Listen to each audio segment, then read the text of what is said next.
CIL 650 presents It's Your Money, an up-close and personal look at your finances. Here's your host, Fred Snyder. Up in the morning and out to school. Okay, ladies and gentlemen and listeners, you hear the music. So we're back to school. So we're back. Remind you once again, this is a live show. And we share this show with you, our listening audience, and we want you to participate in the show. Participating in the show means you make a phone call. And we reward you for making phone calls with giveaways of various kinds. Today we're going to talk about estate planning, and we're going to give away a book on estate planning along with a CD and a sample will kit. And to get that, all you have to do is make a phone call. Now, last week, Frida told me some people called her down at the office and they expected the book I was giving away, but they didn't want to call a radio show. Calling the radio show is the price you pay to get the book or anything else. I'm just not here on this radio show just to give away stuff free. I have a message I want to deliver to the public, and it's about financial planning. And one of the steps in the financial planning is the process is called estate planning. There's a number of steps. We've talked about them all many, many, many times on this show, but estate planning is what we're going to talk about today. And joining me today, he's been here before, is Timothy Lack.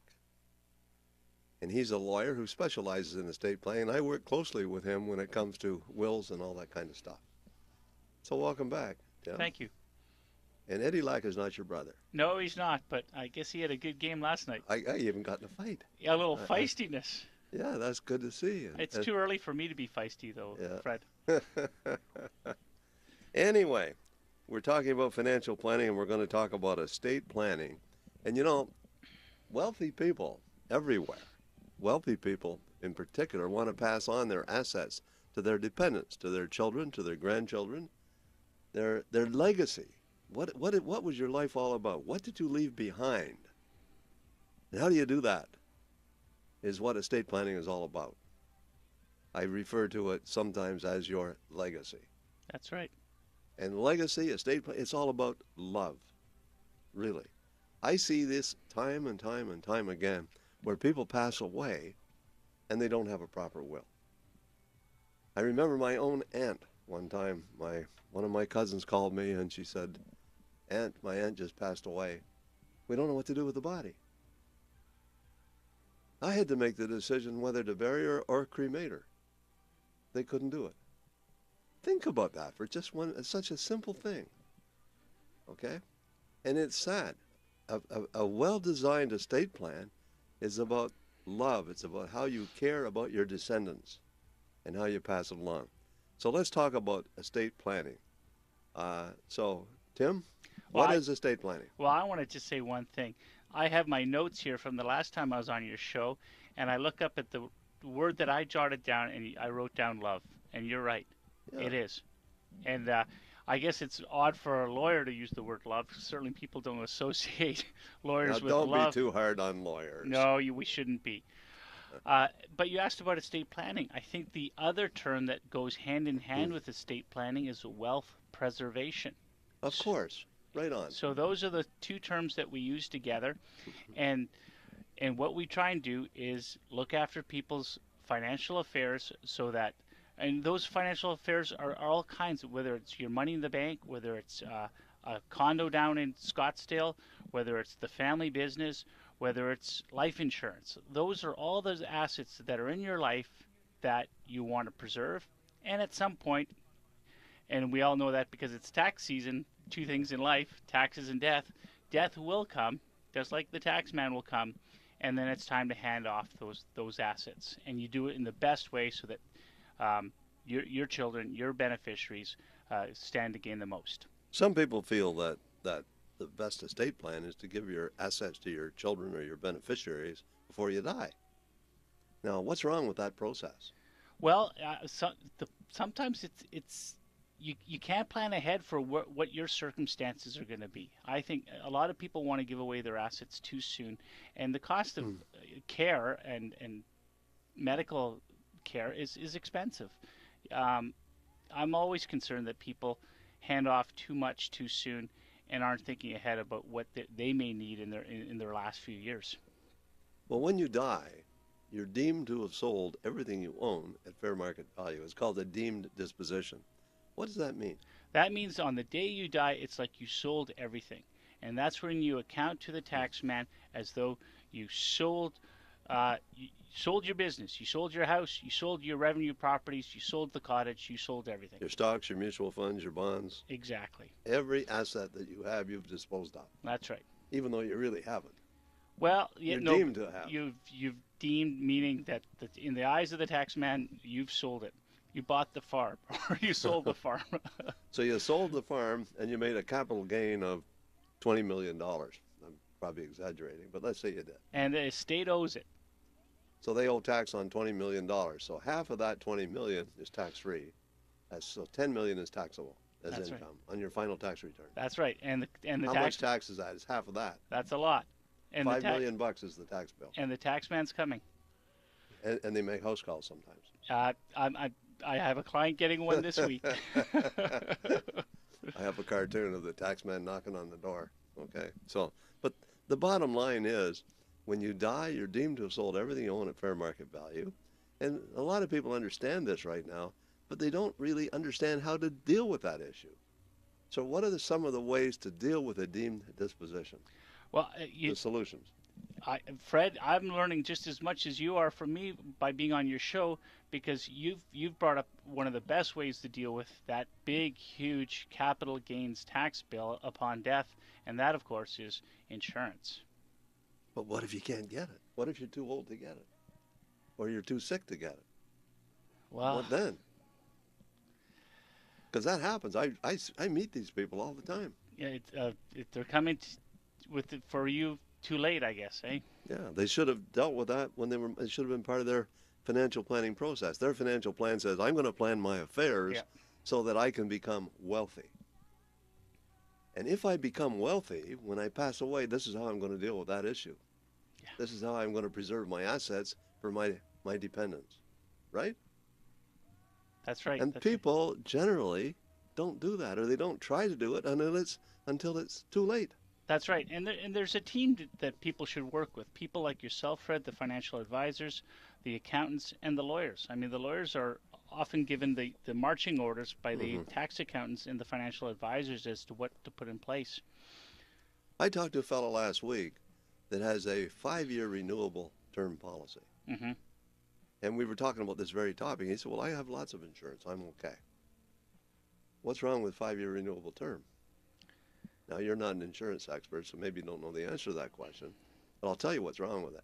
The premium goes up exponentially every 5 years. It's renewed without the requirement of a medical. Yeah. And it compounds. And it runs out at age 75. So what's fundamentally wrong with that kind of a policy? It gets very expensive late in the game. And if you live to be 86, you don't have any insurance to cover the problem. You got to have permanent insurance of one kind, either universal life or term to 100, joint last to die type policy to fit the bill. So they pay too much for the wrong kind of life insurance. It's not going to work. Cheap in the beginning, expensive in the end, and it expires before you do. Doesn't work. So the question you have to ask yourself is, am I paying too much for the wrong kind of life insurance?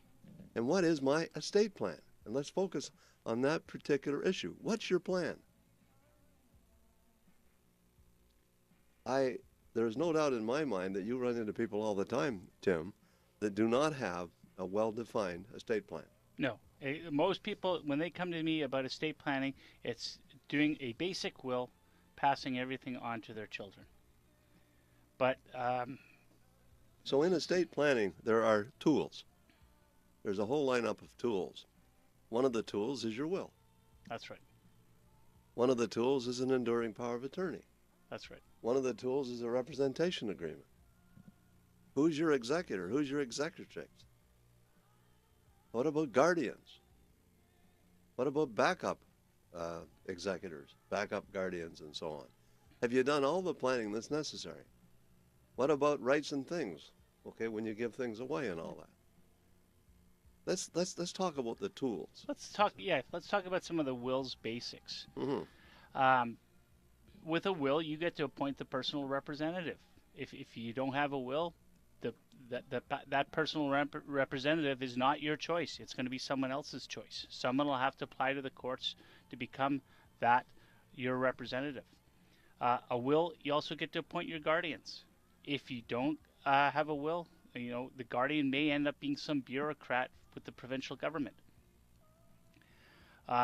You also get to have your personal representative take care of those types of debts and taxes and funeral expenses that should be taken care of upon your death.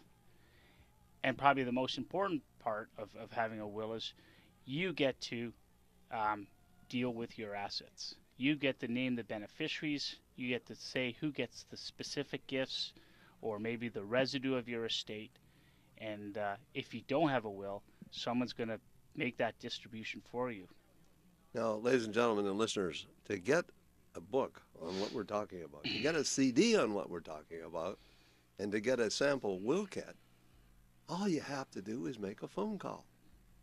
Now, we're not asking you to call because we want to have a meeting with you and sell you something that you don't need. That's not what it's about.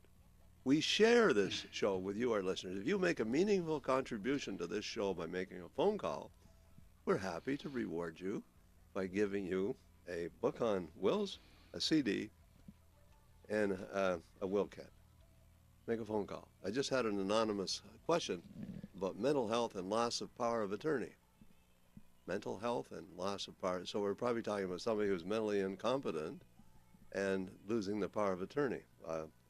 I think the question is they're talking, what's the difference between a straight power of attorney and an enduring, but I'm not sure. I think with a power of attorney, you can make specific provisions in a power of attorney that it remains in place if the person loses mental capacity. And that's the way most people are drafting power of attorneys these days, because that's the occasion when you will want to use a power of attorney when mom or dad is sick in the hospital and unable to make those financial decisions for themselves. Well, any time that you would do a will for somebody, Tim, I'm sure that you would recommend an enduring power of attorney and a representation agreement. Yes. Would lawyers in general not do that? Yeah, that's all part of the plan. It's all part of the service that lawyers provide. But let's touch on that for 2 seconds, Fred. Let's talk about the difference between when people use the word power of attorney and people use the word representation agreement. And I've heard you on your show say it many times. One's for the wealth and one's for the health, and that's right. You got it. Right on. So power of attorney, generally, those are the documents that you would take to deal with your real estate, or perhaps to deal with your bank accounts at the bank. The old days where you knew the branch manager for 30 years has come and gone. Well, they move them around all the time. Yeah, the financial institutions, they're all professionals, but they're looking for the black and white and the properly signed documents these days. And the representation agreement, that's a very formal agreement that's come into play in the last few years, where people are allowing someone else to make health decisions for them. And there's been also many, many changes in estate laws as well. That's right. Recently, let's come to that. But let me give the phone numbers out once again, because I haven't really given them out very much today so far. Area code 604-280-0650. That's the number to call if you want to talk to us live. You want to get the will kit. You want to get the book and the CD. All you got to do is make that phone call, and you can make a comment. You don't even necessarily have to have a question. Maybe you're a client. Maybe you've attended a workshop. And by the way, I forgot to mention, we have a workshop coming up, and the workshop coming up is 41 ways to ease the tax bite. So we're going to be doing that too. And what you have to do is make a phone call or call Frida. So I'm going to give the number out, 604-280-0650. If you're calling long distance, it's 1-877-280-0650. You can log on, www.CIL650.com. And for those who are shy, and some people are, I used to be myself, not anymore. But if you're shy, you can talk to Frida. She's down at the office. Area code 604-737-3512. If you're calling long distance down there, it's 1-800-661-1495. So the action number is Frida's number, 604-737-3512. That's if you want to enroll in the seminar, or you want an appointment with myself for a financial planning review, or an appointment with Tim to get yourself a will. And Give us a call. And the representation agreement. And the power of attorney. And the power of attorney. There you go. Enduring power of attorney, That's right? right. Okay. Yeah. So once again, 604-280-0650. That's the live call. And don't be shy. Okay?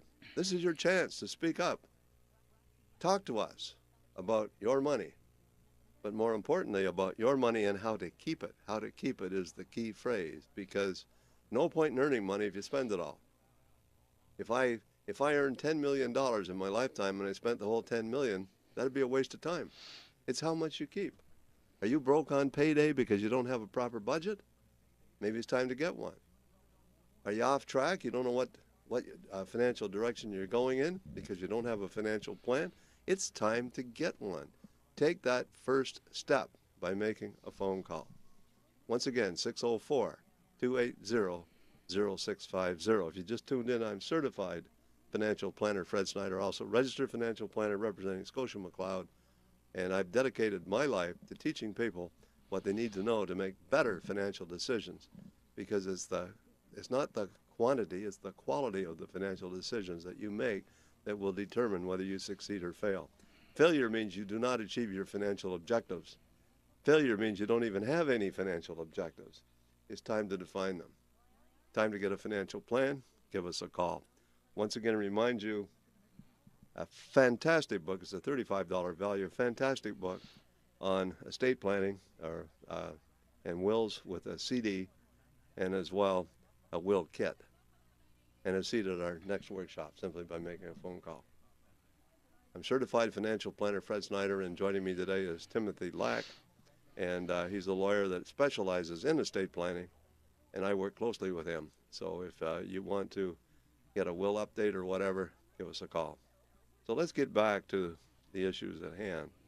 You have any comments that you want to make right now? Sure. I just wanted to go over those basics for what's in a will, and let's summarize those first four again. You get to appoint the personal representative. Without a will, someone's going to have to apply to the courts and do that and take on that role, and that takes up time and money. You get to appoint the guardians. You tell the personal representative to take care of the debts of the estate, and then you also get to make specific gifts, and you get to pick the people that receive those gifts. But there's also a few more items that are in a will that are important. You get to establish a trust if you want. Sometimes you don't want all the money going to those beneficiaries, those recipients, all at once. Perhaps they're too young. Perhaps they're too irresponsible, or it's still immature, and that money will just burn through their fingers. That's what a trust is. A trust is where someone else handles the financial the funds for the beneficiary. And a lot of people, when we talk about trusts, a lot of people think they're expensive.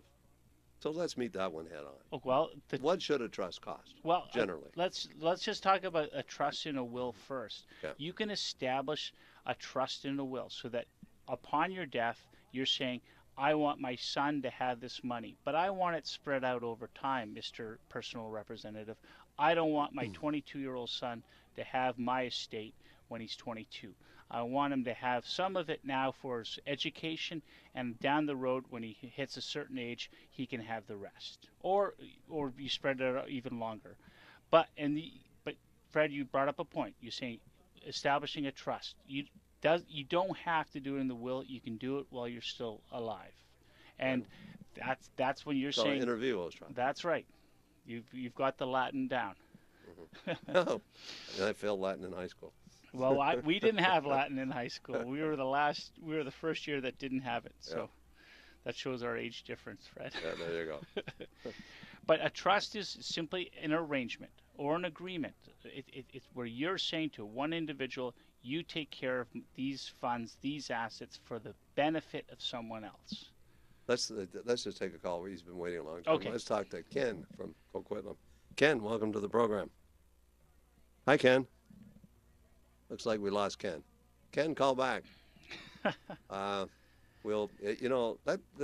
because I alluded earlier to the fact that there's been some changes in estate planning law. I'm talking about the Wills Variation Act and all those other things, and these changes are significant.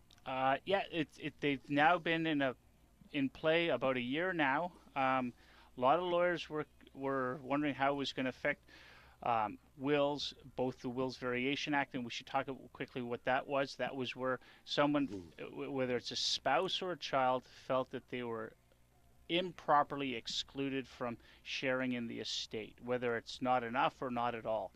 And now for a year now, we're under a new statute called the Wills and Estates Succession Act, okay, also known as WESA. So, WESA. Yeah. Okay. Sounds like an airline. Okay. And I think if I were to summarize WESA, they've tried to make the rules governing wills and wills variations less rigid. I think they're trying to give more effect to what people intended rather than what actually hit the paper. Okay, and I have Kathy on the line. Now let's talk to Kathy. Kathy, welcome to the program. Hi, Fred. Hi, Kathy. How are you? Oh, I've seen better days, but whatever. Hey, I've got a couple questions here. Shoot, go ahead. You know the POA and the enduring POA and the representative agreement? Yes. Can you just fill those out from the forms online? Because I got the I forms presume online. you'd be able to do that, but that's a question for Tim. Yes.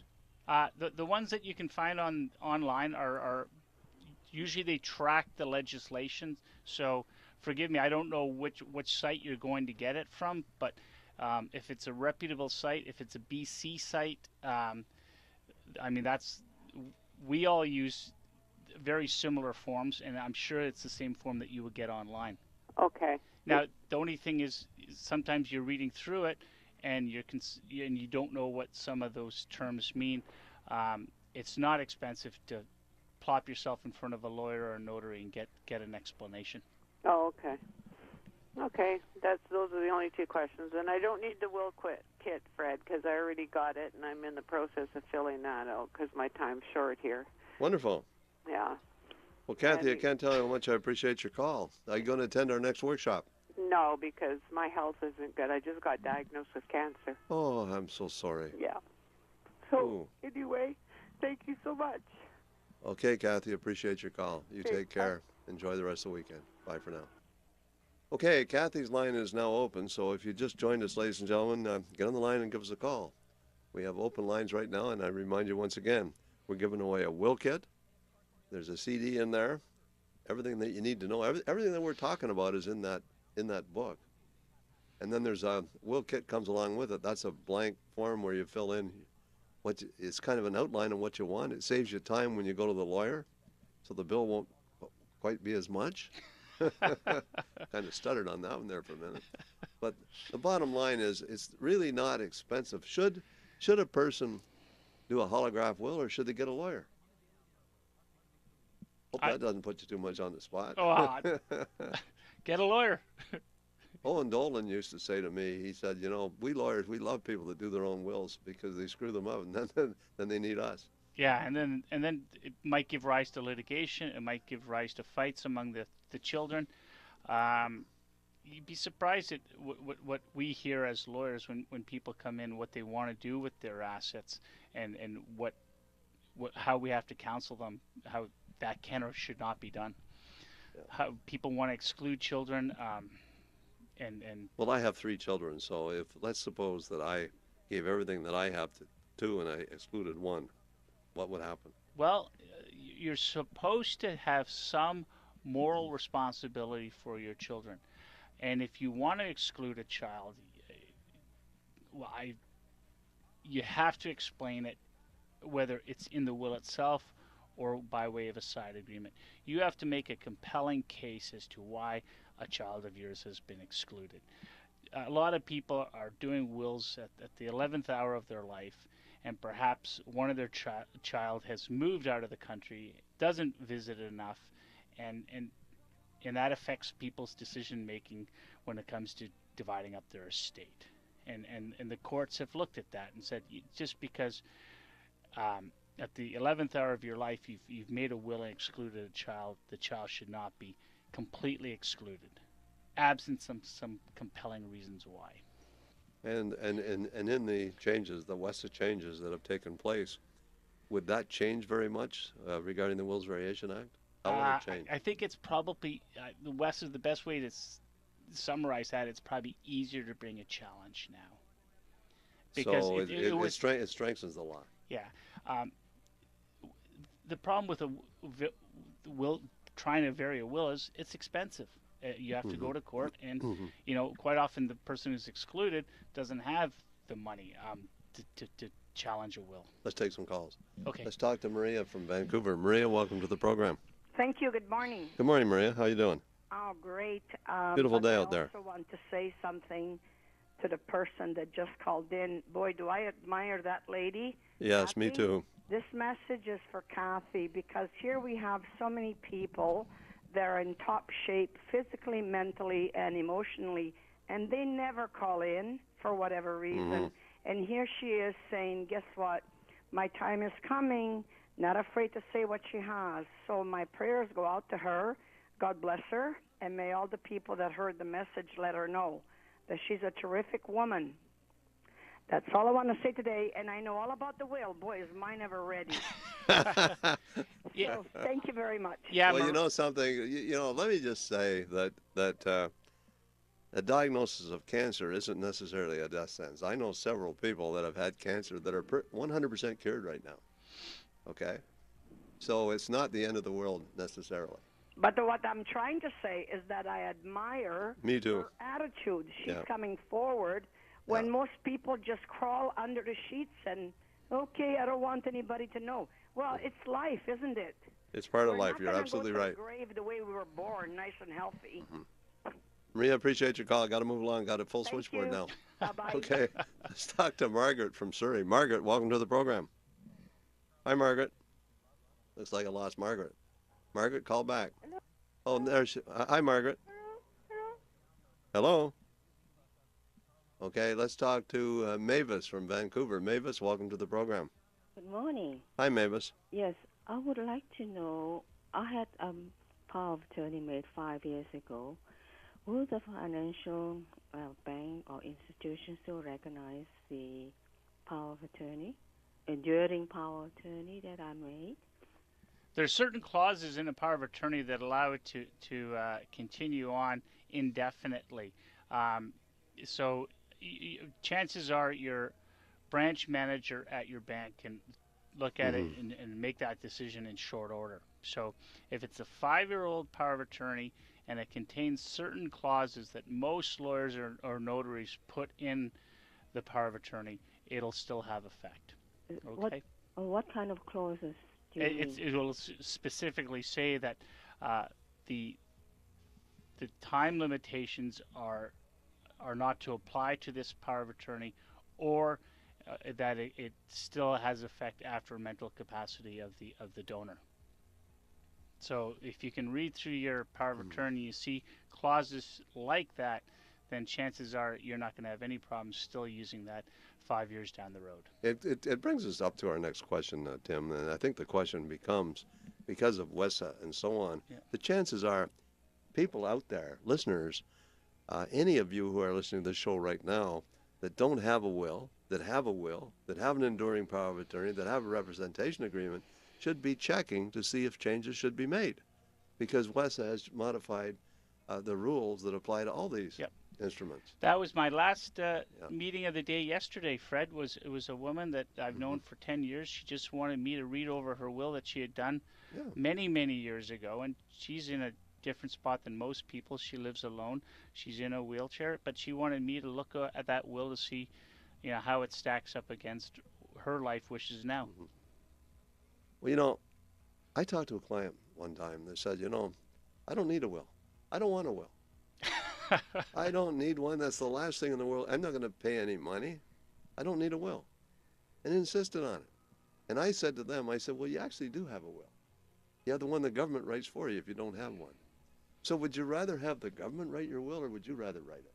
I like the way you described that, Fred, but I'm going to maybe drill down a bit on what you mean by that. Yeah. When you die without a will, that's called an intestacy. Yes. Okay? And if you die intestate, you're right. The government has set out a specific plan as to What happens depending on your circumstances? If you have a spouse with no children, if you have a spouse and children, if you have children but no spouse, if you have no spouse and no children, there's a certain it's almost like a tree of as they march down the relatives and people in your life and how they're going to participate in your estate if you don't have a will. And it's so when you say it's the will the government writes for you, it's really it's this WESA saying if you don't have a will, here's how your estate gets divided up. So you got the government deciding for you, butting into your affairs, really, when you get right down to it. You're not controlling it. You know, everybody wants to take their assets with them, but you can't do it. No. So they want to control their estate or their assets from the grave. Yeah. And if you don't have a will, you have no control over those assets. That's right. The government figures it all out. And that's not a good plan. It's not a good plan, but it shouldn't be as scary as people think. The government plan does keep it tight to the main relatives, if there are those main relatives. It doesn't divide it up among all your relatives. It does track what most people would think would be in good order. I've had people in my office that say, I have children, I don't know where they are, I haven't heard from them in 20 years, and so on. So what happens there? Well, they're still children. You got to find them? Who finds them? You got to find them. I've been in that situation where we've tried to track people across the planet. We've tried to track down children to see if they had been adopted away, or whether or not children are alive. It does stall the whole probate process. And probate is the process where you present the will to the court. You present the person who's to be named as the personal representative to the courts and saying, here's the will, here's me, here's the assets, here's the liability of the estates. Can we distribute this way? Well, probate simply means certification of the will. It certifies that the will is valid. Right? That's right. That's one good part of it. Okay. Yes. So they certify that the will is valid. Is that kind of like a certified check? It's got to be cashed? No. They look at the will and say, yes, this is a good and proper will. That's one of the things that is done in the probate process. Also in the probate process is where you present the assets and liabilities of the estate, and you're saying, here's what we have, here's what we owe, and there's a probate fee that's calculated therefrom. How much is the probate fee? It's around. There's a sliding scale. Just keep in mind about 1 1/4%. Okay. Okay. But there is a sliding scale depending on the amount in the estate. But if you can keep in mind 1 1/4%, you'll be close. So how do clients who want to preserve their wealth avoid probate fees? What are some of the ways to do that? Well, I guess the best way to avoid probate fees is to make sure it's not in the estate upon death. So let's think about what kind of items don't go into the estate. Yeah, what kind? Assets that are held jointly. So, and the most times you see that word as joint tenants is when a husband and wife or spouses generally buy a property. Okay. When the hundreds of real estate transactions I've been involved in, most spouses, common law, same sex, married, husband and wife, doesn't matter, they come in and they're saying, we want to hold it as joint tenants. And I explain to them, that means that when one of those spouses dies or persons dies, the successor of those two people gets that asset without it going through probate. They just show up at the land title office, present the death certificate, and it automatically drops the deceased from title. What happens if it's joint tenants in common? Oh, okay. Tenants? No, it's not joint tenants in common. The term is tenants in common. In which case, if it is tenants in common, that deceased owner of the property. You got to cut the house in two with a chainsaw. Well, we won't be as drastic as that, but they have to account for that asset through the probate process, because the land title office is going to say it doesn't flow to the successor on title. Yeah. It's going to that has to be dealt with, and the only way you can deal with that tenant in common of the deceased is after probate. So guess what? There's your probate fee applying to that half asset. Ladies and gentlemen, listeners out there, we have to go to the break. That's what we're going to do right now. And when we come back, we will continue talking with Timothy Lack about estate planning. Don't go away. Fred Snyder. I want people to call the show that are genuinely interested in increasing their financial IQ so that they can become financially independent sooner and stay financially independent longer. Fred Snyder. You don't have a blueprint. Imagine trying to build a house without a blueprint. And how about having a blueprint for your life? What are your lifestyle goals? You need to think about your family life. What are your goals about your family life? What are your lifestyle goals when it comes to health? What are your lifestyle goals when it comes to finances, mental and spiritual? You have to set goals in all those areas, not just finances. Fred Snyder. Often we fail because we put too much emphasis on one area and ignore everything else. We work our butts off and we ruin our health. So life is all about balance. So you need a life plan. Fred Snyder. Napoleon Hill says this, wrote the book Think and Grow Rich. Anything that you can vividly imagine, ardently desire, and enthusiastically act upon will inevitably come to pass. Fred Snyder. My goal, my mission is to help people enhance their financial IQs by teaching them what they need to know to make better financial decisions. Fred Snyder, Saturday mornings at 8 and Sunday mornings at 10 on Smooth and Easy, CIL 650. This is CISL Vancouver. Smooth and easy. CIL 650. This is It's Your Money on CIL 650. Here once again is Fred Snyder. Okay, we're back. We're live. Remind you once again, ladies and gentlemen, we're taking your calls. We want you to make a contribution to the show.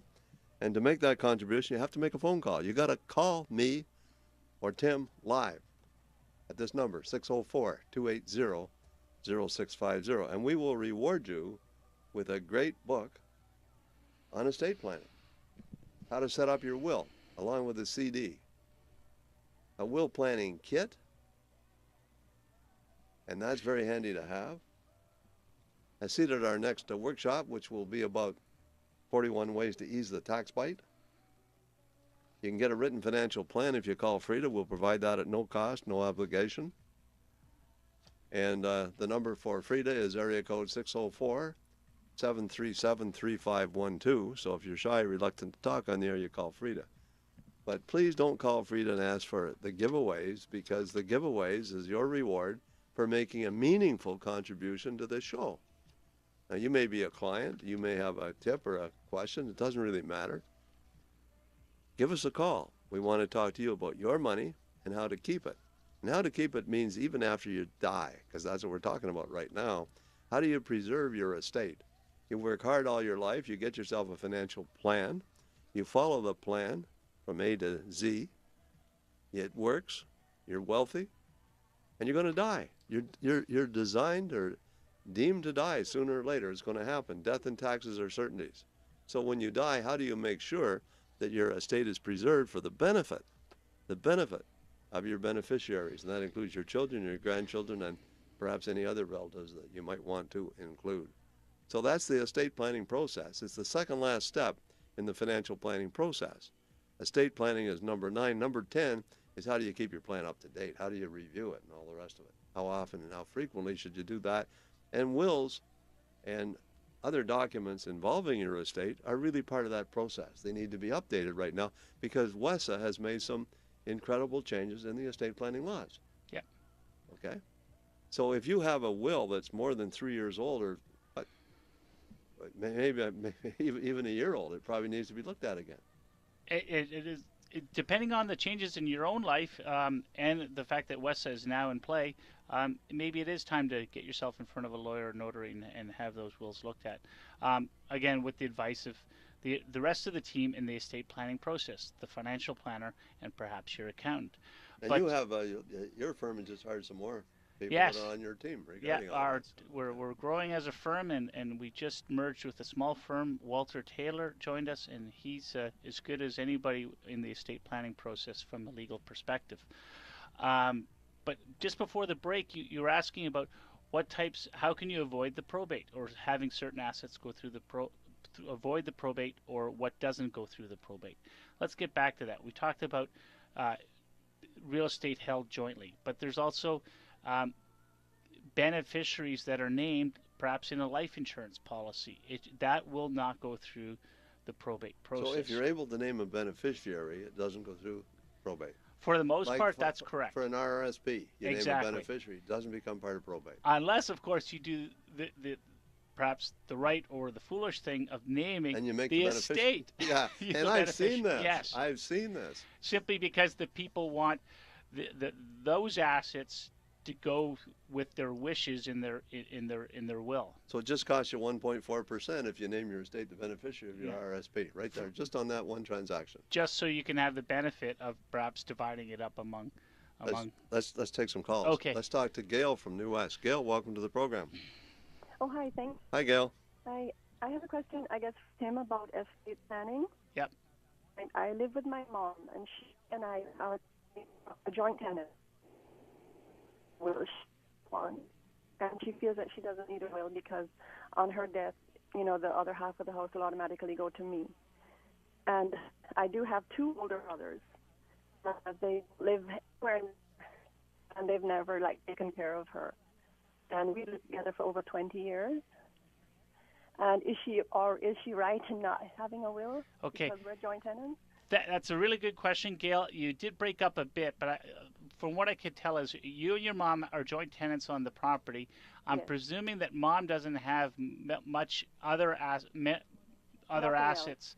What I'd like to think about her capacity when she made that decision to put you on title as a joint tenant with her, whether or not she was being given good advice, whether or not your brothers are the type to say, why did that occur? Why did mom have capacity? Are they mentally incompetent? Yeah. Or whether or not they're their stations in life are making them vulnerable to say, hey, that wasn't done right. Yeah. But to answer the specific question, if the only asset is the home, yes, okay, and she passes away next week or next year or 10 years down the road, that asset will flow to you.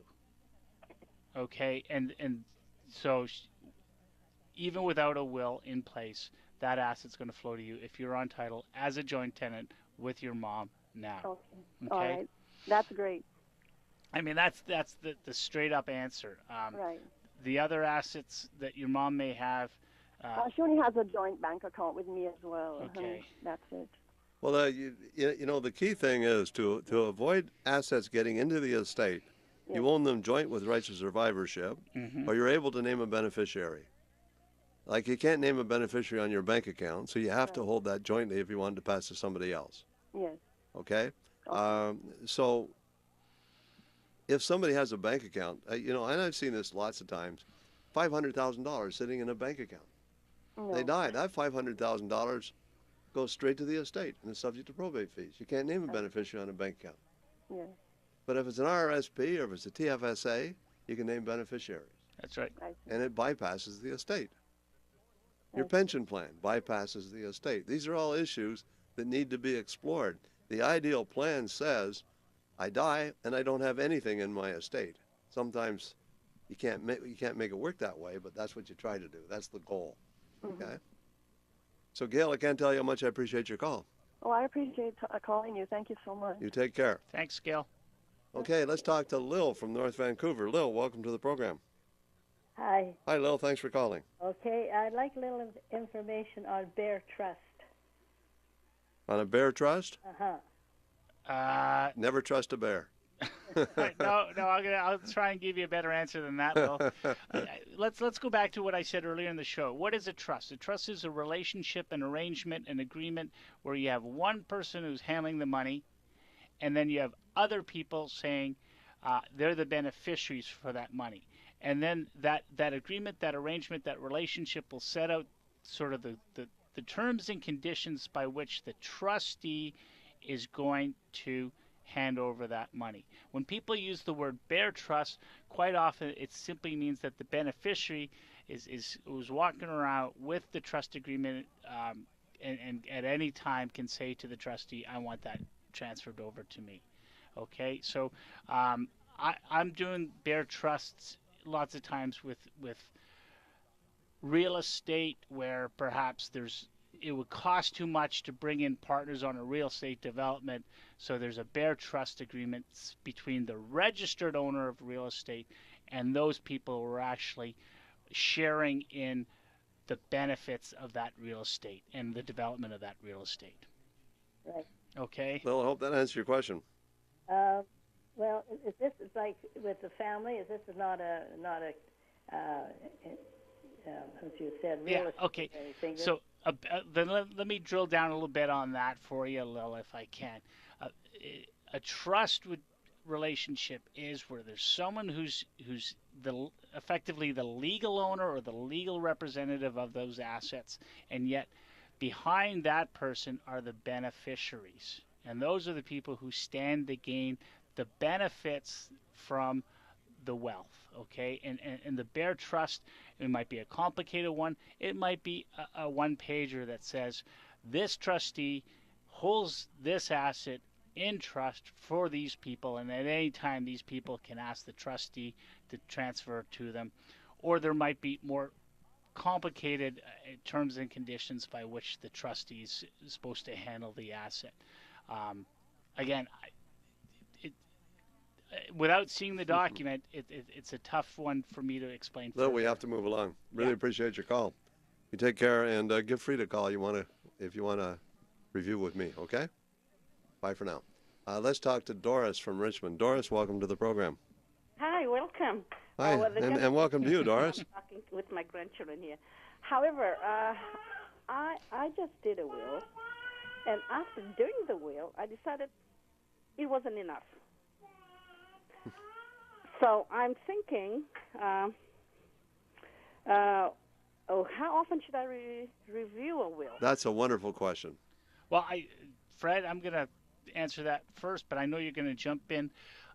You usually do. Thanks a lot. I think when there's major circumstances in your life that change, perhaps your husband passed away, Doris. Perhaps one of your children was in a car accident. Perhaps one of them lost a job. Perhaps one of them married into a wealthy family. There's all kinds of... You win the lottery. Yeah, let's not talk about winning the lottery. Doris, when your life changes, or the people that you love, as when we use that term right at the beginning of the show, love, when their lives change, you have to assess how you're distributing your wealth through your will. Okay? Uh-huh.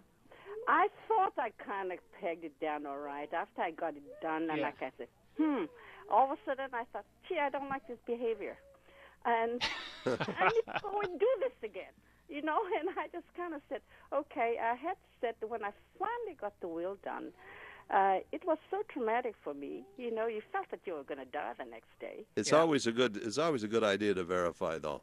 I really felt that, gee, God, I'm going to die tomorrow, and then, but then it didn't. In fact, when I got it done, I just kind of felt relieved in many ways. At Scotia, we often talk about a second opinion on your financial plan, on your investment plan, and on your estate plan as well. Yeah, so maybe it's time for a second opinion on your estate plan. Yeah, the estate plan was where I'm having some issue, and I kind of thinking, I said, gee, I don't think I got this enduring power of attorney or something like that instead, even though it does state in the will, who's going to look after it.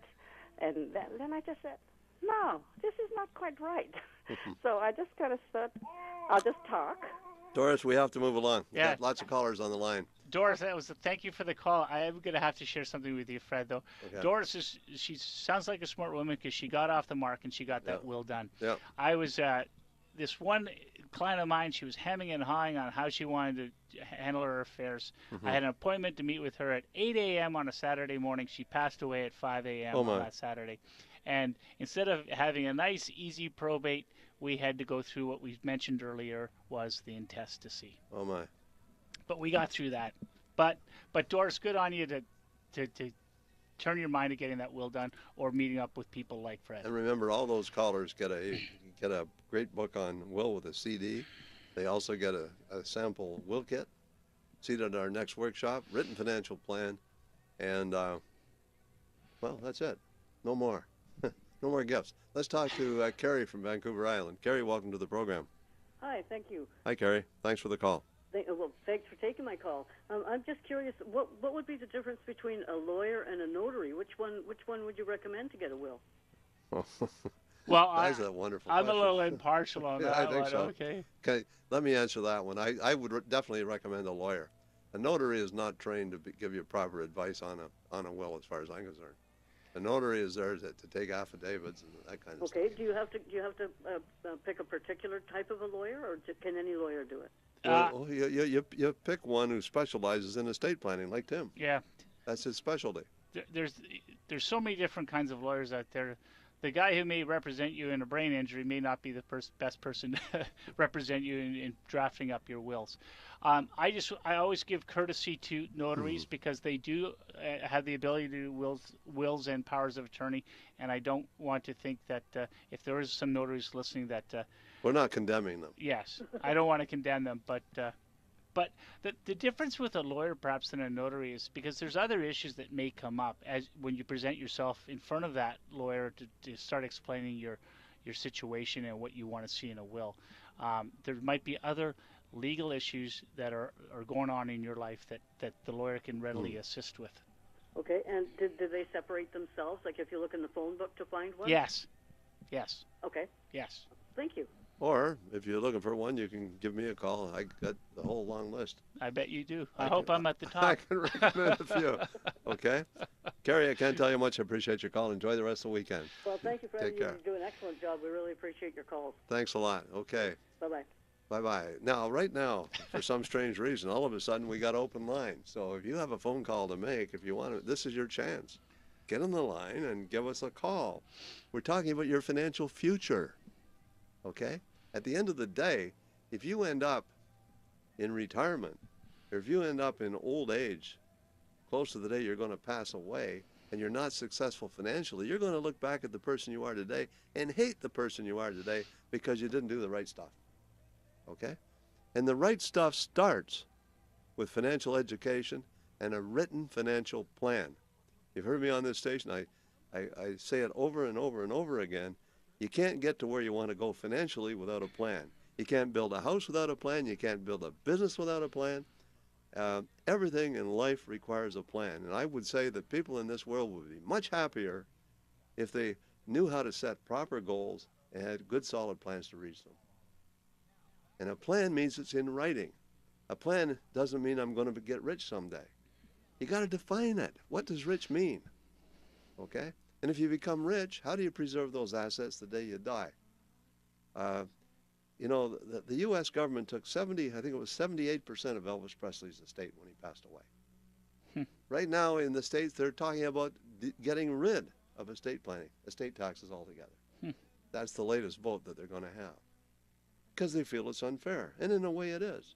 Because you earn money, you pay tax, you save the money. That's all tax paid. And then when you die, you got to pay tax on that money all over again. That's double taxation.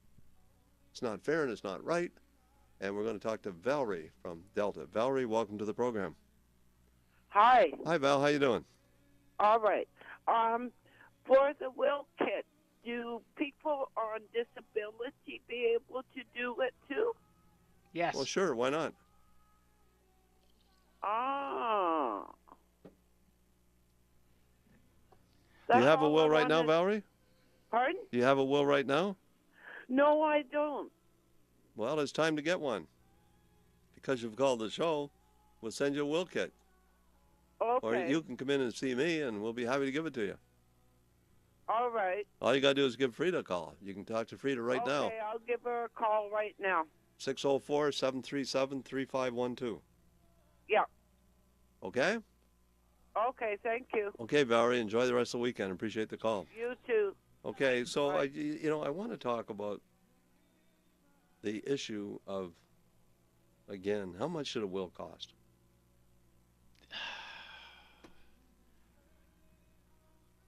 I'm reluctant to give you simple, a simple, straightforward, what I sometimes call as a mom and pop will is where spouses come in together and they want to leave it each to the other and a gift over, if on the last to die, to the children.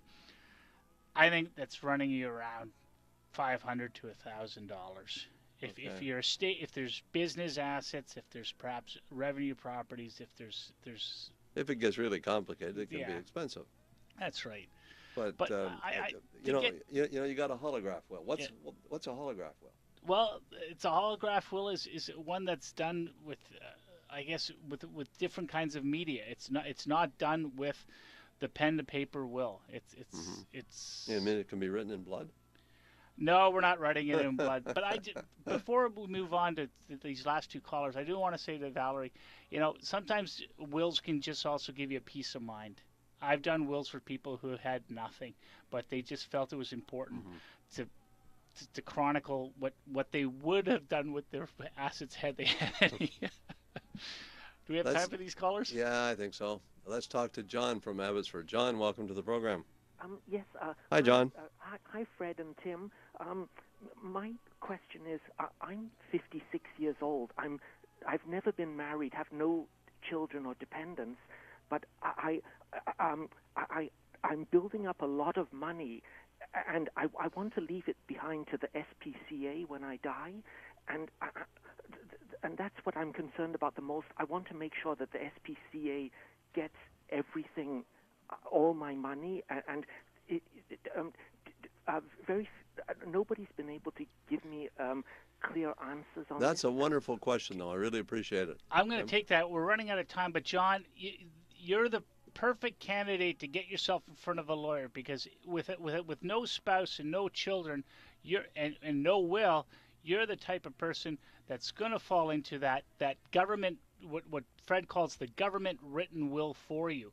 And the SPCA is not on that list, okay? Right. So the most important thing when you're trying to leave money to a charity is that you make clear instructions. You can't just say, I want to leave it for the benefit and welfare of animals or dogs, okay? You have to pick that charity. You have to identify it clearly so that a judge looking at that, or the probate registry looking at that will, says yes, that beneficiary is clearly defined sufficiently that we know who's supposed to get those funds. Okay, so John, you're sounding like you're forward thinking. Get yourself in front of a lawyer in your neighborhood, and all the dogs and cats will thank you. John, I can't tell you how much I appreciate your call. And again, call Frida if you want to go the next step. Let's talk to Tracy from Vancouver. Tracy, welcome to the program. Good morning, Fred. Good morning, and Tim. Tracy. How you doing? You guys? With West, I'm going to be a person here who's going to present a problem. I have a son who has got some marriage problems, and in my will, I'm going to have to come in and see Tim and get it changed. But he has got some bills that are much higher than I've ever had. And if I was going to help him while I'm alive, paying off the bills, can I put something in the will stating that the amount that he would be getting in my will would be less, say, than what he would have gotten had I not paid off his bills? That's a good question. We're going to sign off soon, but I'm going to give a straight-up answer. Yes, you can. I see it all the time in wills where people are saying, I've assisted one child because they wanted to buy the house. My other child hasn't bought a house yet, so that my assistance to the one child is going to be dealt with at the time of my death. And they'll account for that when they divide it up among the different children. So yes, yes, the answer is yes. That can be put into the will then. Yes. Okay, great. That's all I needed to. Tracy, can't tell you how much I appreciate your call. We have to sign off. Okay, thanks. Bye. Same time, same station next week. And Tim, clients can reach you at what number? 604-684-2550. And Frida will be down at the office at 737-3512. That's area code 604-737-3512. You want an appointment to see myself, give her a call. And again, people on the island, I'm going to be over on the island on Tuesday. Bye for now. If you'd like Fred to review your portfolio, call his office right now at 604-737-3512. That's 604-737-3512.